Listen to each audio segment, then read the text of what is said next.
Eu sou Alfredo Behrens e vim aqui no Espaço Uruguai hoje para lançar um livro que chama Teresa Voa.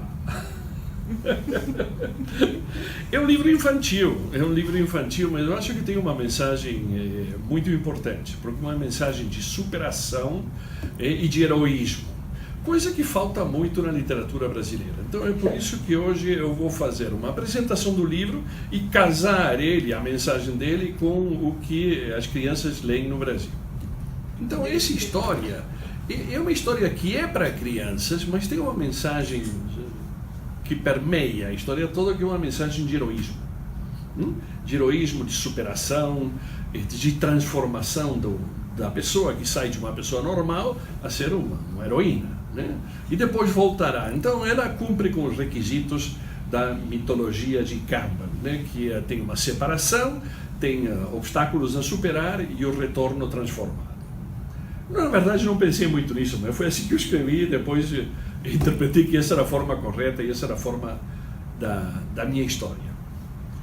Bom, então agora está em português, espero que as pessoas leiam, comprem também, etc. Mas o que mais me interessa, e começou a despertar isso, por que eu escrevi isso? Será que escrevi porque eu sou uruguaio? Certo? Porque passei para pensar, mas no Brasil não há literatura heróica. Sabe, quando a gente vê a literatura brasileira, é uma literatura gostosa, que responde a esse lado sibarítico do brasileiro, de desfrutar da vida. Então você tem o Jeca Tatu, que é um cara que é submisso, essencialmente é um sujeito que negocia seu espaço, aproveitando o que é possível, mas não constrói o seu espaço. Depois você tem Dom Casmurro, por exemplo, para falar no grande Machado de Assis. Bom, mas é um livro de costumes, das costumes da época, onde até hoje não sabemos se Capitu traiu Bentinho ou não. Mas terminei. Não é que não seja grande literatura, é divino. Mas não aparece a figura do herói. Então a pergunta é por quê? Porque a Luli um dia me presenteou com uma fotografia maravilhosa que ela tirou de um viaduto aqui em São Paulo. E o grafite dizia o seguinte: herói é o cara que não teve tempo de correr. Sério? Então, o heroísmo do indivíduo é reduzido à mobilidade, à sua capacidade de se picar. Porque enfrentar, meu amigo, escuta, é coisa de doido. Pra quê? Certo? Então, melhor não pagar para ver. Bom, exatamente, porque quem sabe, você não sabe exatamente o que vai acontecer. E de onde que sai esta atitude de não enfrentar? Que para a gestão é um problema importantíssimo. Porque, por exemplo, você vai dizer para o cara que errou, e é difícil dizer que errou, que tem que melhorar, e é difícil porque envolve uma confrontação. E essa confrontação é evitada. Então, você não consegue orientar uma pessoa quando está te dizendo que, na verdade, não foi ela que fez, que não aconteceu, que foi um acidente, que, né? Ninguém é responsável de nada. Essa é uma situação que, evidentemente, tem um paralelo com o que acontece hoje em dia na política no Brasil. Porque, de certa forma, a gente vive uma situação na qual você vê que há cinismo, mas está nas mãos da polícia. Eu não tenho nada a ver com isso. E você não pode organizar um país do gol, certo? Eu sou goleiro. Minha função é que não metam a bola no meu gol.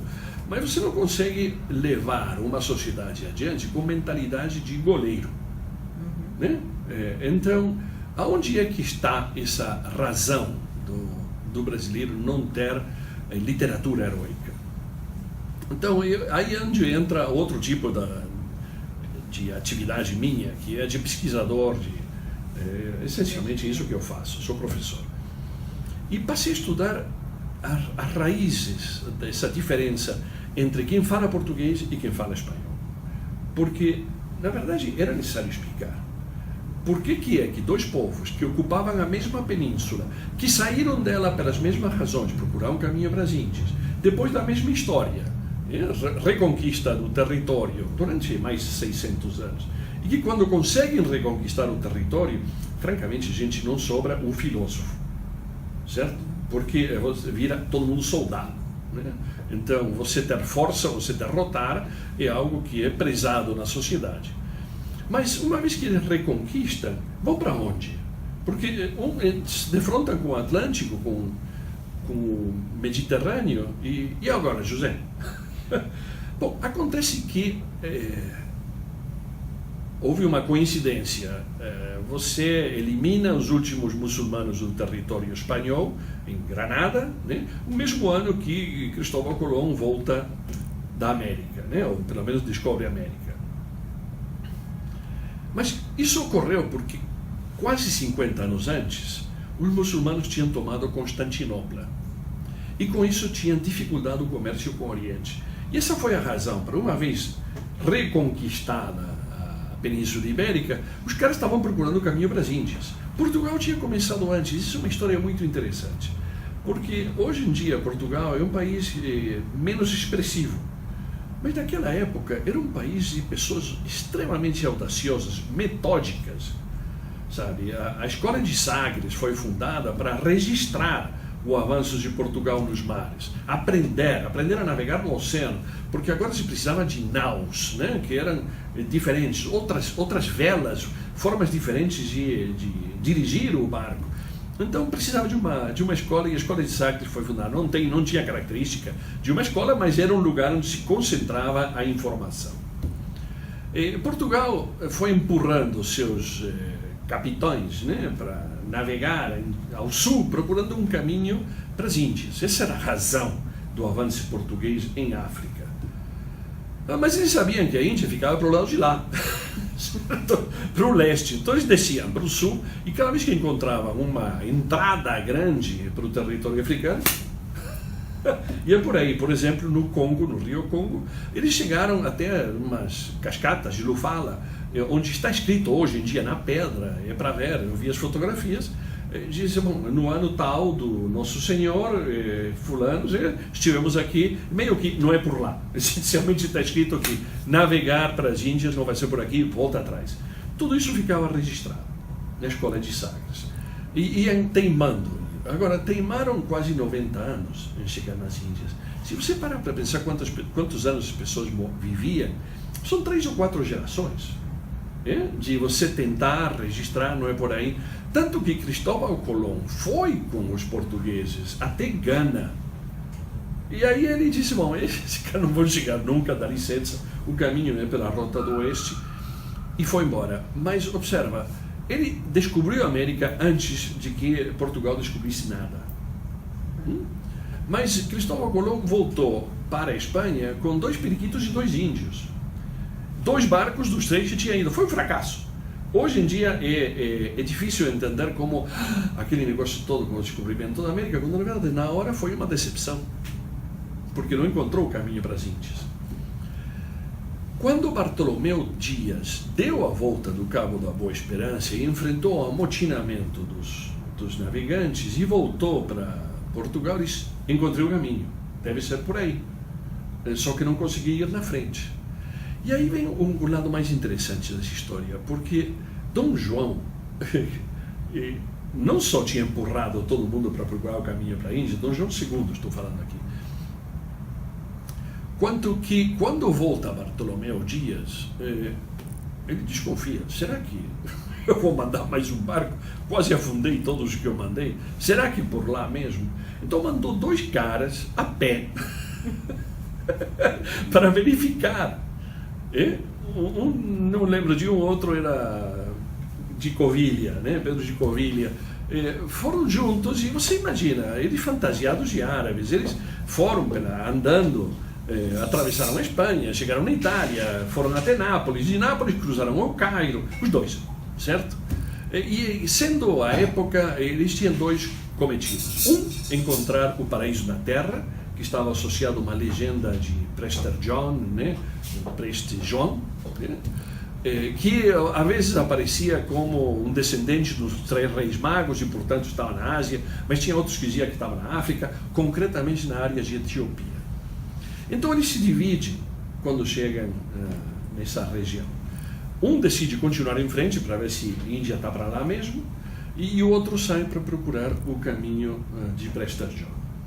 Bom, esse Covilhã, então, de Covilhã, ele continuou avançando, chegou até o que hoje é o Porto de Éden, no Iêmen, daí foi para a Índia e chegou até próximo do lugar onde Vasco da Gama depois descobriria por mar. E bom, é a Índia mesmo. Então, em lugar das trocas de especiarias, é aí. Então ele começa a voltar, volta pelo Estreito de Hormuz, outro caminho, etc. Quando chega no Cairo, ele encontra-se com mais 2 emissários do reino português. Porque estava demorando tanto, ninguém tinha notícias, que então mandaram mais 2 para procurar ver o que tinha acontecido. Aí ele descobre que o colega primeiro morreu, não apareceu, etc. Mas ele escreve uma carta para o rei de Portugal: encontrei o caminho. De fato, tem que dar a volta por África e, chegando a mais ou menos à altura de Madagascar, vira à direita. Essencialmente, em grosso modo, isso que ele falou. E essa carta não aparece, é uma carta que, evidentemente, porque era segreda, porque os espanhóis não deviam saber, tudo era assim nessa época, mas o interessante é que esse foi o roteiro que Vasco da Gama seguiu para chegar em Calicut. Mas, entre que Bartolomeu Dias descobriu o caminho para o Cabo da Boa Esperança, até que Vasco da Gama parte, passaram 8 anos. Isto é, era para o reino de Portugal ter enviado mais barcos imediatamente, mas diante da incerteza, decidiram mandar pessoas a pé, para ver se de fato esse era o caminho. E demorou, essa história que eu contei, demorou muitos anos. Então, quando se confirma que aquilo é a Índia, mandam mais barcos, e esse é o Vasco da Gama, e o resto da história a gente conhece. Mas o que isso tem a ver com a vaca Teresa? Bom, a história é divina, e um dia eu vou ter que escrever isso. Tem algo já escrito, mas é uma história fantástica, né?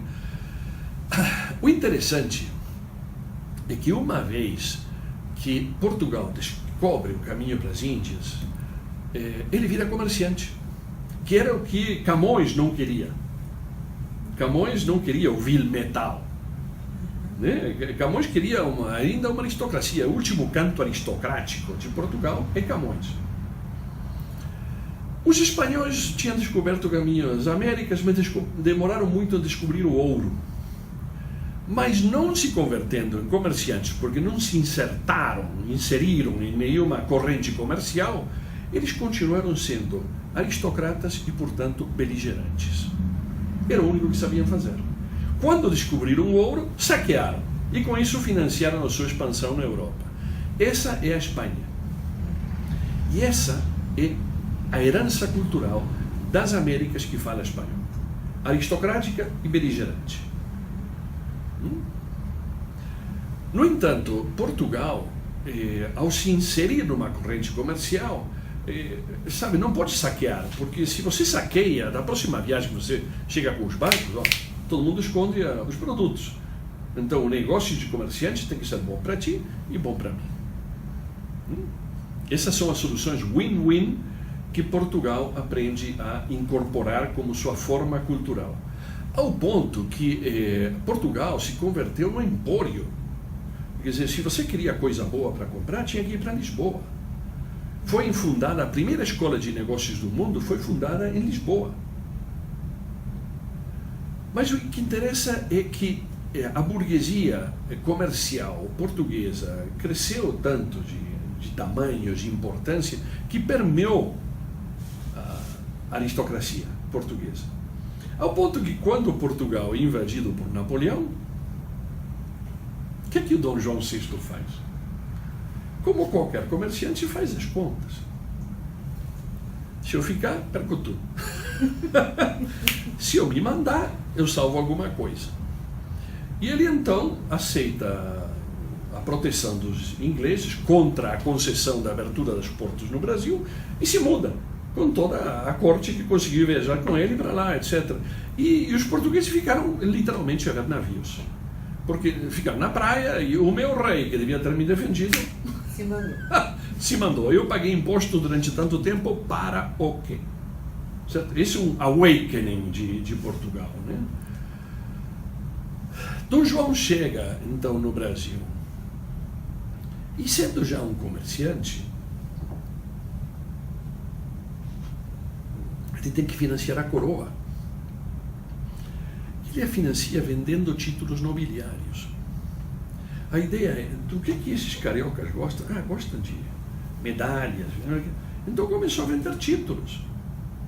Ao ponto que um capitão americano, mercante, quando chegou no Rio de Janeiro e viu todo mundo cheio de prebendas, ele dizia, era difícil saber quem é importante e quem não é, porque todo mundo carrega alguma coisa na lapela, onde fosse, né?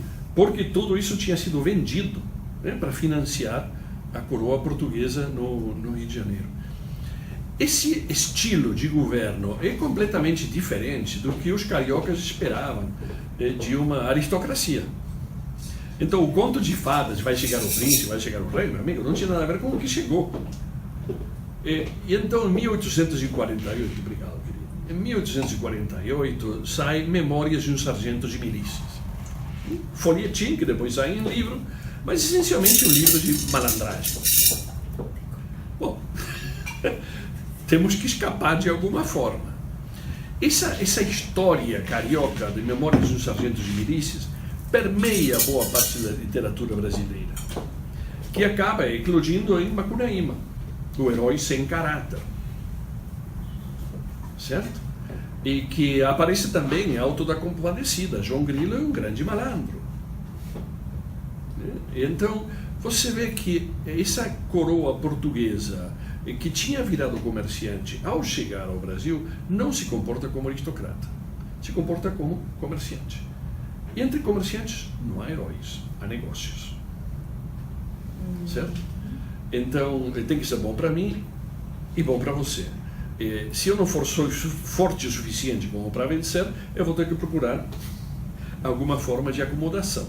E é o que vimos com o impeachment da presidente Dilma, com a censura a Renan Calheiros no Senado, etc., que são acomodações. Agora, eu te digo, não é uma crítica à forma de ser brasileira, certo? Porque, na verdade, aqui não morre ninguém. Às vezes em acidentes de avião, esquisito, mas não morrem muitos. Quer dizer, o brasileiro não enfrenta e não mata, certo? Já vai para a Argentina, é um negócio difícil lá. Na Guerra Fria aqui, na Guerra Quente, chumbo, etc., que tivemos no Brasil, Argentina, Uruguai, Chile, etc., por cada brasileiro morto, a Argentina matou 74. Sabe? São diferenças muito grandes. Por isso é que os brasileiros acham os argentinos ásperos. Né? O que há com esses caras? Brigam por qualquer coisa. O brasileiro não briga. Se você parar para pensar, quando o Brasil teve um problema de fronteiras com o Paraguai, não foi a guerra, construiu Itaipu. Sabe, o Rio Paraná mermava durante a época seca, afloravam umas ilhas, os paraguaios diziam que eram deles, as ilhas, o Brasil não podia ceder, senão ia ter que devolver Acre, quem sabe, uma história de dominó aqui interessante. E o Brasil então ofereceu uma solução típica de comerciante, negociador win-win.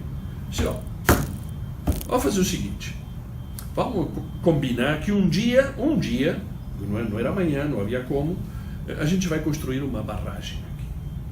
E vamos represar esse rio, e essas ilhas não vão aparecer nunca mais. Nem tuas, nem minhas. Como é que a gente vai financiar uma empreitada? Um dia a gente vai gerar energia elétrica. E vamos dividir metade a metade. Essa é a origem de Itaipu.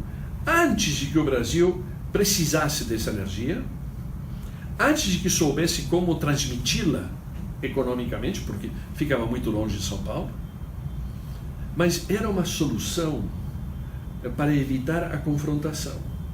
Isso, eu sei que você quer as ilhas, eu não posso te dar, na verdade nem existe, vamos acabar com isso, vamos alagar isso, essas ilhas nunca mais serão uma razão de diferença entre a gente. Então, esse lado brasileiro, negociador, né, que não gera uma literatura heróica, tem um lado muito positivo, certo? Então, não é para criticar o Brasil por não ter literatura heróica, mas ajuda a explicar por que eu, uruguaio, escrevi um livro desses que não tem nada a ver com a história brasileira. Certo? E o nome era Teresa sempre? O nome era Teresa, sim, Teresa. Nunca foi outra coisa. Não, na verdade, eu não sei nem porquê. Eu acho que Teresa é um nome legal, gordinho. Como uma vaca, né? Que todo mundo gosta. Essencialmente, essa é a história da vaca Teresa, e essa é uma história de eu refletindo por que é que não temos no Brasil literatura parecida. E cuidado, porque não é para ser herói, mas é importante que a criança conheça o heroísmo.